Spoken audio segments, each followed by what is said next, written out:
there's no need to keep any school expenses receipts. And that can be, as you know, can be a pretty hard one, and to keep all the receipts and eligible ones as well too. And there's no need to wait till tax time to claim it back. So all good for families who are eligible to it. So it's available to families with children enrolled and attending school, but on the proviso that they're in receipt of FTBA or other qualifying income support arrangements. So not all your clients would get it. So pretty much, obviously, the high income earners ones definitely would not be. So what are the considerations here? I guess, just summing up, a bit more money in the pockets for families in a pretty much sort of trying time at the moment. A lot more we pay now compared to previously. And with the ETR, there was a sort of direct link to school expenses, but it looks a case that's no longer the case, so therefore it's just a straight amounts paid to families for hopefully the purpose of schooling for their kids. Now, FTB Part A, a couple of changes there that I'd like to bring to your attention. So firstly is a change in the age of eligibility. It's pretty much bringing in line, I guess, with some of the other allowances.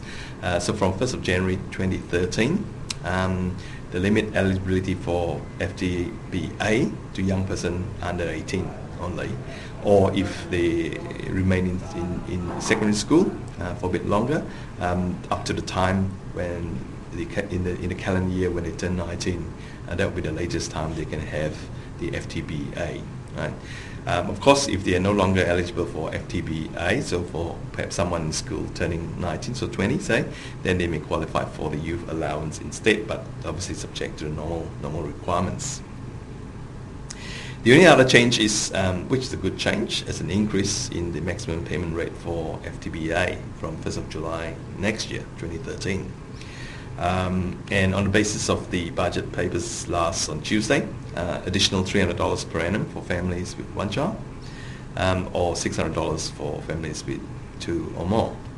And those on the base rate, an extra $100 as well for families with one child and $200 for families with two or more children there. In terms of the consideration and impacts, well, it's a good change, I guess. It's a welcome increase for those eligible for the payments. So that's just really pretty much for your information, the increase in the FTBA and the change in the age for eligibility of the same.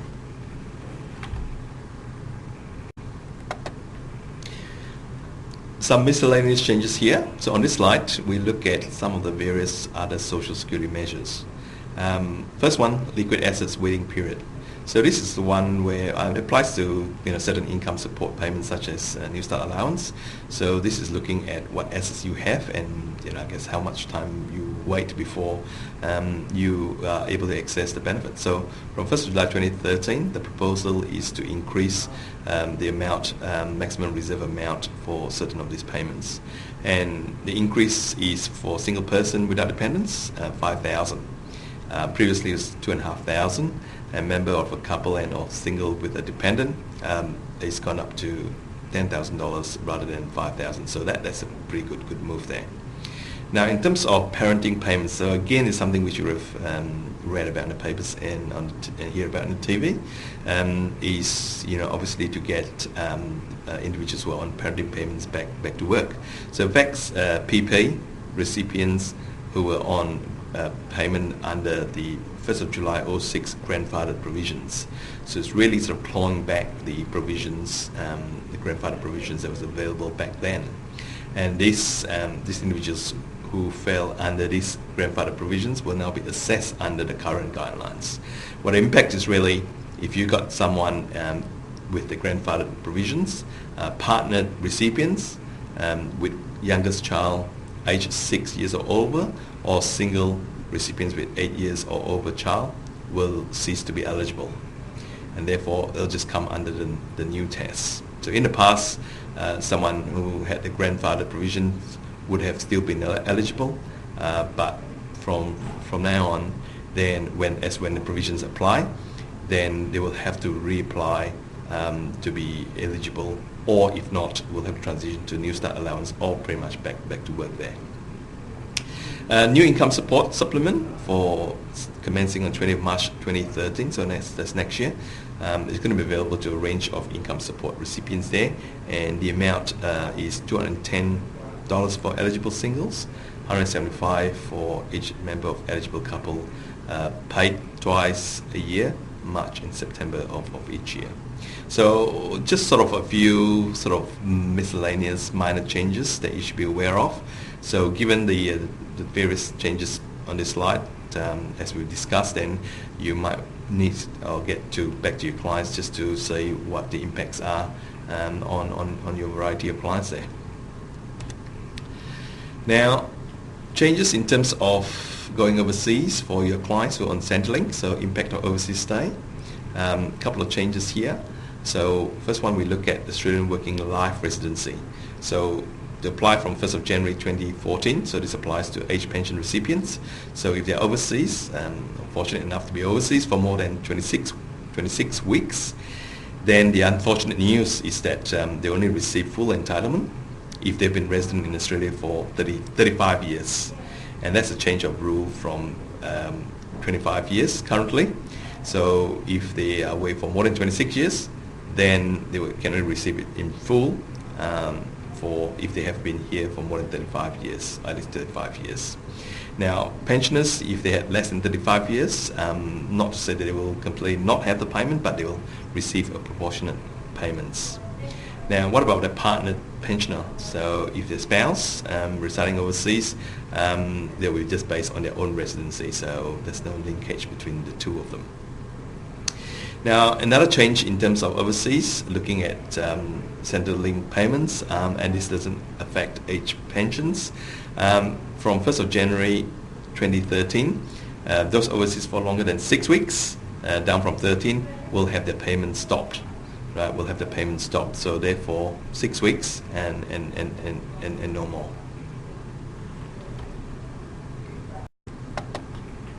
So summing up, those of your clients who are Centrelink dependents, age pensions, and depending on which points, the couple of points that we're looking at on this particular slide here, they will need to plan their overseas trip a lot better, just to make sure that either they continue to receive the full income or may need to plan for a reduced income depending on whether they're 6 weeks, 26 weeks, as per our discussion earlier on. So just make sure that they plan accordingly if they're going away for an extended period of time. So this is the penalty for having fun overseas for way too long. So review your clients and keep them informed of this particular issue here. Last couple of slides, I think, here. So aged care, so we've spoken about Social Security payments. Some changes here in aged care. Some of you are more into it than others. It's a new means testing from 1st of July 2014. Couple of areas changed there. Home care package.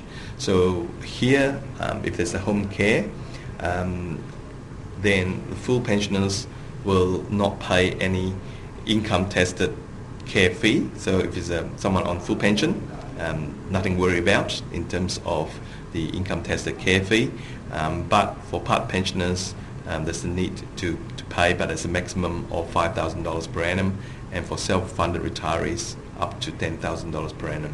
So this income tested care fee is on top of the basic fee, and the basic fee is normally paid by home care recipients of up to 17.5% basic age pension. So that remains, that's the same. It's just the income tested care fee. And for those in residential care, again in terms of the basic fee, nothing changed, 84% of basic age pension, but they will need to now pay the income tested care fee, but with a cap of $25,000 there.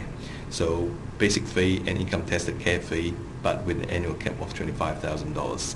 In both cases though, that they will contribute no more than their cost of care, with a lifetime cap of $60,000, and that's index. So despite the fact that we may have an ongoing fees,